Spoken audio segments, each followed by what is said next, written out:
আজকে বিএনপির যে সাংগঠনিক ক্ষমতা তার যে জনসমর্থন আছে এই জনসমর্থনটা যদি জামাতের থাকতো 5ই আগস্টের 3-4 মাসের মধ্যে যে কোনো ভাবেই হোক জামাত এই জায়গাটায় নির্বাচনটা আদায় করে। সারা দেশের সমস্ত আসনে একমাত্র তারাই কিন্তু প্রার্থী ঘোষণা করেছে। কতগুলো মৌলিক ইস্যু আপনি এখানে নিয়ে আসেন যেটা চাইলেই কালকের মধ্যে সমাধান করা যায় না।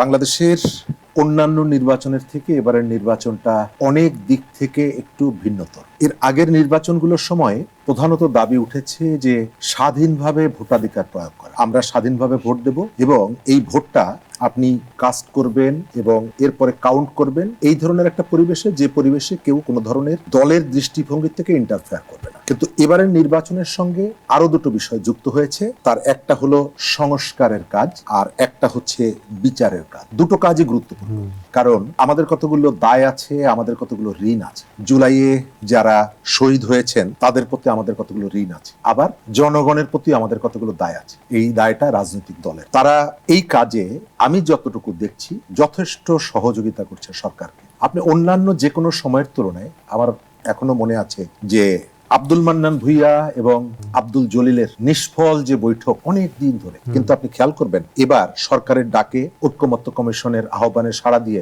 সমস্ত রাজনৈতিক দল অংশগ্রহণ করছে। দিনের পর দিন তারা তর্ক করছে, তারা কথা বলছে, ডিবেট করছে, যুক্তি পাল্টা যুক্তি দিচ্ছে এবং এর ভেতর থেকে অনেকগুলো জায়গায় তারা একমতে এসেছে। রাজনৈতিক দলগুলোর ভিন্নতা আছে বলেই এক একজন এক একটা দল করে। A to Z 1 থেকে 100 প্রত্যেকটি পয়েন্টে একমত যদি হওয়া যেত তাহলে তো আর ভিন্ন দল দরকার হতো না। ভিন্নতা আছে বলে বিভিন্ন দল করে।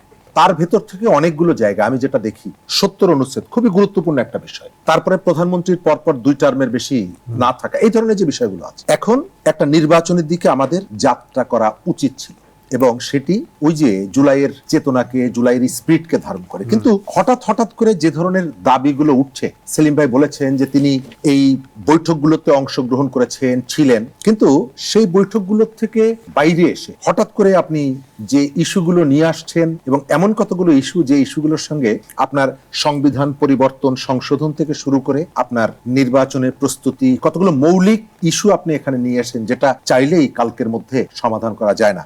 তবে আপনি আপনার জায়গা থেকে দাবি তুলতেই পারেন। এই দাবিটা তোলার ক্ষেত্রে আপনার কতগুলো রাজনৈতিক কৌশলও থাকতে পারে, উদারতাও থাকতে হবে। কিন্তু যে ধরনের নো রিটার্নের যে জায়গাটায় আমরা চলে যাচ্ছি, নির্বাচন পিআর যদি বাস্তবায়ন না হয় তাহলে আমরা নির্বাচনে অংশগ্রহণ করব না, নির্বাচন করতে দেব না, এই ধরনের কতগুলো বক্তব্য কিন্তু ইতিমধ্যে এসেছে।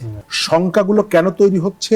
সংখ্যাগুলো এই কারণে তৈরি হচ্ছে। আপনি যে প্রশ্নটি করেছেন, আমার ধারণা সেলিম ভাই বলেছেন যে গত 6-7 মাস নির্বাচনের কথা বলার সঙ্গে সঙ্গে যাদেরকে ক্রিটিক করা হয়েছে যে কেন তোমরা নির্বাচন চাও, তোমরা সংস্কার চাও না, ইত্যাদি ইত্যাদি, এবং এই কথা বলার ভেতর থেকে এই কথাগুলো যারা বলেছেন তারা কিন্তু নির্বাচনের প্রস্তুতি সবার আগে গ্রহণ করেছেন। সেলিম ভাই বললেন জামাতের কথা, সারা দেশের সমস্ত আসনে একমাত্র তারাই কিন্তু প্রার্থী ঘোষণা করেছে।